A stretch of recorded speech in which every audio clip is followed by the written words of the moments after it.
So first of all, modern management methods. Why that name? Why modern and why now? The term modern in art actually has a specific meaning. Right? We think modern's just a word we throw around casually. This is a fairly contemporary photograph of a band called the Electric Light Orchestra. And those of you in the audience who are old enough, probably not too many of you, I see Dan Brown nodding, will remember these guys when they were young and bearded and had very long hair. And they were part of a movement called progressive rock. And they started using things like orchestral music and rock music. And you'll see these guys are playing some synthesizers. These are, of course, modern versions. But in the 1970s, they'd have some good old-fashioned synthesizers that were about the size of a house and cost maybe £100,000. And they'd have these on stage in order to make sounds they couldn't get out of guitars. Well, this is not modern. It's new equipment, but it's not modern. In the 1970s, this was not modern. This is modern, right? Kraftwerk represent modern. Something like ELO is not modern. Progressive, but not modern, because modern in art means that a change in the technology, a discontinuous innovation, has changed the form of the medium. And electronic music, founded with bands like Kraftwerk, represented a new medium, a new form of the medium. And that's the key to understanding what modern actually means. Modern art came about because of photography. The need to paint pictures to simply represent things, portraiture, recording history, most of that became obsolete because photography arrived and could do that better, cheaper, and faster. So artists had to respond by changing the form. And that was the beginning of the Impressionist movement, the beginning of modern art. Art was no longer representational, it was emotional. Modern in science, maybe about the same time as the modern art movement. These guys, roughly in chronological order here, James Clerk Maxwell, Werner Heisenberg, Albert Einstein, and Niels Bohr, represented an incredible shift in physics. Before these guys, everything was Enlightenment philosophy, Cartesian decomposition, reductionist, deterministic. We thought that we really understood the universe and we could understand it with precision. And the arrival of quantum mechanics was the recognition that that wasn't true, that those deterministic models were not sufficient to adequately understand the universe. And that caused, so a scientific understanding caused a change in the form, and physics and the rest of science hasn't been the same since. So modern has a specific meaning. At the turn of the century, the so-called father of modern management, Peter Drucker, laid out this challenge. He made the observation that during the 20th century, manufacturing industry had improved its performance by a factor of 50 to 200 times. The automotive industry, 200-fold improvement. Many other manufacturing industries, 50, that was a reasonable target. And he said the big challenge for the 21st century would be to repeat that in the productivity of knowledge workers, because the 21st century would be a knowledge worker economy. And the efficiency of knowledge work was probably comparable to the efficiency of the automotive industry at the turn of the 20th century. So where might that 50-time improvement come from? Well, some of the speakers in this community, we have some clues about where we can get that improvement from. This picture models a very simple workflow, software development workflow. From when the engineering group commits on something to the customer until it's delivered, And from that commitment point to delivery is called the lead time, how long something took from when we promised it to the customer to when we gave it to them. Well, the efficiency in this situation is called the flow efficiency, and it's represented as the work time. There's a line missing here for some reason on this version of the slides. The work time divided by the lead time times 100%. So the question is, how much of the time here do we actually spend working? Well, I've very clearly marked off the columns where things are obviously waiting. They're queuing, typically, waiting for the next activity to happen. But while they're in these columns where they might be thought of as being worked on, actually there's probably way too much work in progress there, and there's a lot of multitasking going on. Well, some of the people in the community and some of the speakers at this conference measure this stuff with their clients, and the numbers are really shocking. My own personal experience is typical organization I meet might be 5 to 10%, 15% would be good. But actually those numbers are high. Håkan Fors, who will be here at the conference. Håkan, are you here right now? No. He's measured this with clients over the last 2 years.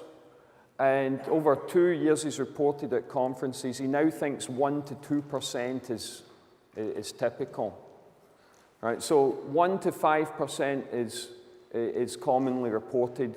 Zoltán Bock last year reported at one of these lean Kanban conferences, his organization in Hungary had 2% flow efficiency.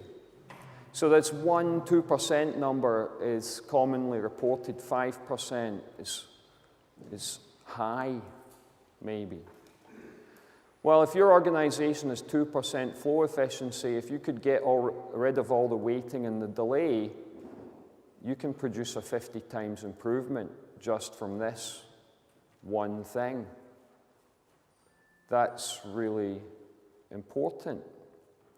Now, that's a theoretical maximum. If you could get to 40 or 50%, that would be really good. But you know what? That could be a 20-fold improvement. What do you need after that? Another 2 or 3 from some other activity? There are people in the audience here who've managed, or who will be speaking, who've managed teams that have produced 800% improvements over the last few years. If you could produce one more 800% improvement, the multiplication of those is 64. So I actually believe we'll achieve this Drucker challenge in my working life. It will not take the whole century. So modern management is this idea that new science, new thinking, new technology enables us to implement new ways of managing. And for me, the big innovation in the last 25 years in the area of management is that we understand human beings a lot better than we used to. And certainly a lot better than when I was in university. So I've started referring to this as the quantum era of management, because there is a complete change, a discontinuous innovation and a change in the way that we need to manage that's equivalent to the change from Newtonian physics to quantum mechanics, because we're talking about probabilistic management, emergent processes, and the idea that we can't actually tell what's going to happen in the future. We need to be able to react to it and evolve rather than design solutions, and rather than design organizations, they need to evolve. And there's a lot of new technologies that are enabling this. Everything from the humble post-it note. When you start using post-it notes in the way that this community does, that represents a modern use. It's not just simply a different way of writing down a note for someone and sticking it on a wall, right? That was handing notes to people with a bit of glue attached to it. That might be progressive, but it's not modern. Using post-it notes the way we're using them is modern. Then we've got tracking and simulation software, and you can see some of that here with the exhibit booths. Flat panel displays, touch sensitive, ubiquitous broadband internet, and so on. We have new ways to manage in this century, and we should start using them to enable a modern way of management. Right, so we need to understand people better, and that science is in place. We need to be trusting them, empowering them, but it needs to be empowerment without loss of control. The big fear of empowering people is that it's running on open loop and everything's out of control. It's autonomy without loss of governance, and it has to be humane without being anarchistic. And if you can do all of these things, you will satisfy the needs of investors and capitalists and senior executives and still manage to do things differently. So the system and the environment matters. Right? Modern management recognizes that the people work in a system. If you have 2% flow efficiency, how much more efficient are you if you motivate your people better? Maybe 3%, 4%, because motivating the, oh, Pavel disagrees, he thinks not even as much. Right? So motivating people doesn't reduce the delay. It doesn't reduce the queuing. It doesn't reduce the waiting.